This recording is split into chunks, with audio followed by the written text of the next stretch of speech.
Assalamualaikum warahmatullahi wabarakatuh. Selamat pagi anak-anak. Bagaimana kabar kalian pagi ini? Alhamdulillah sehat dan tetap semangat belajarnya ya. Baiklah, pagi ini kita akan belajar bahasa Jawa tentang dongeng. Apa itu dongeng? Sebelum kita mulai pembelajaran, jangan lupa anak-anakku sekalian untuk tetap melaksanakan sholat 5 waktu, membantu orang tua kalian di rumah dan jaga kesehatan ya. Baiklah, kalian siapkan buku bahasa Jawanya dan alat tulis. Sebelum kita mulai, marilah kita berdoa membaca basmalah bersama-sama. Bismillahirrahmanirrahim.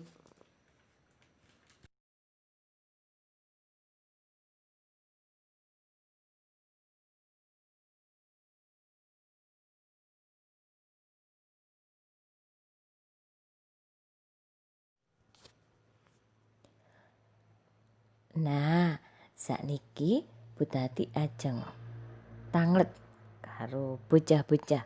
Sapa sing teng omah sok mirengake dongeng utawa sok didongengi ibuke utawa bapake utawa mbah kakung napa putrine. Alhamdulillah mesti bocah-bocah nate mirengake dongeng. Lah ing bab iki nyeritakake dongeng. Apa to dongeng kuwi? Dongeng iku cerita kang ora nyata. Dongeng iku ngemu piwulang kang luhur, mupangate kanggo ngundhakake pakertine manungsa. Manfaatnya itu untuk meningkatkan apa? Budi pekerti manusia. Bocah-bocah biasane seneng dongeng. Dongeng kang paragane kewan diarani fabel. Napa? Dongeng ingkang paragane kewan kuwi diarani fabel. Ing sakjerone dongeng iku ana tokoh. Saben tokoh nduweni watak. Nah, watak tokoh iku beda-beda.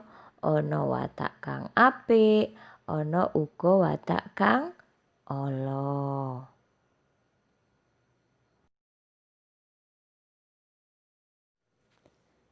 Lah sakniki bocah-bocah buka buku pakete basa Jawa kaca 17. Kaca 17 niku pinten? Oke, halaman 27. Sampun nggih. Bu Tati ajeng dongeng. Bocah-bocah mirengke nggih, ampun ngantuk lho. Judule Kancil lan Merak.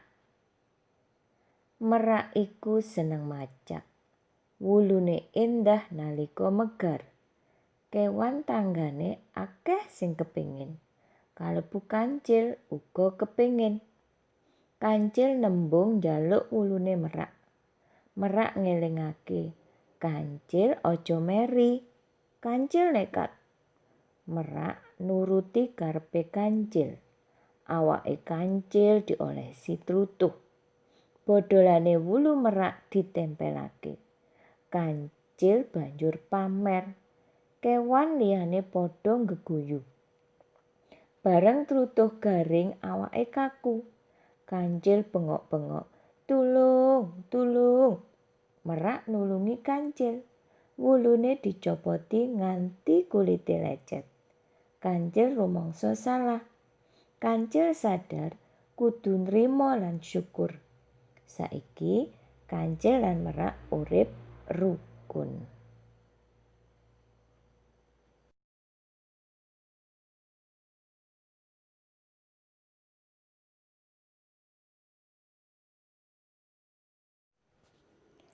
Salajenge Bocah-bocah bikak buku pakete kaca 28 utawa halaman 28. Bocah-bocah wangsuli pitakon-pitakon saka wacan wau. A. Sapa paraga ing dongeng? Sinten sing dadi paragane ing dongeng? Nggih, Kancil lan Merak. B. Apa sing dijaluk Kancil? Nggih, wulu merak. C. Sapa sing nulungi Kancil? Nggih, leres, Merak. Ingkang D. Merak seneng apa? Nggih, Merak seneng maca. Ingkang E. Apa sebabe Kancil digeguyu?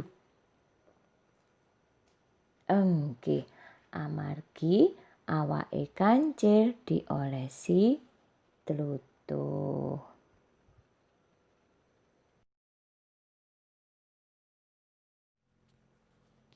Salajenge ingkang ngandhap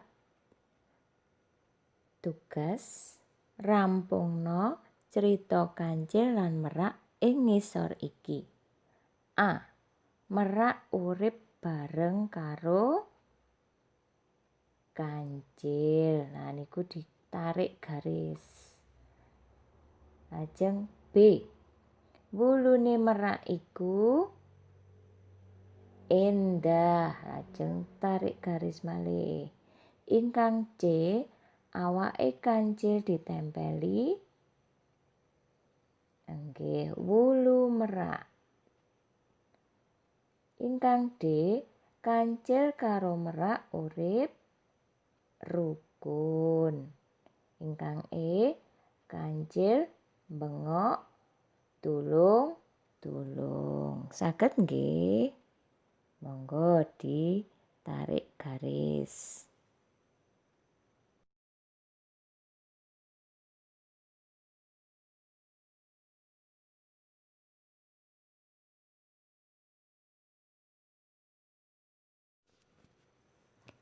Alhamdulillah, enjang menika bocah-bocah sampun ngertos apa iku dongeng lan bocah-bocah saged wangsuli pitakon bab dongeng.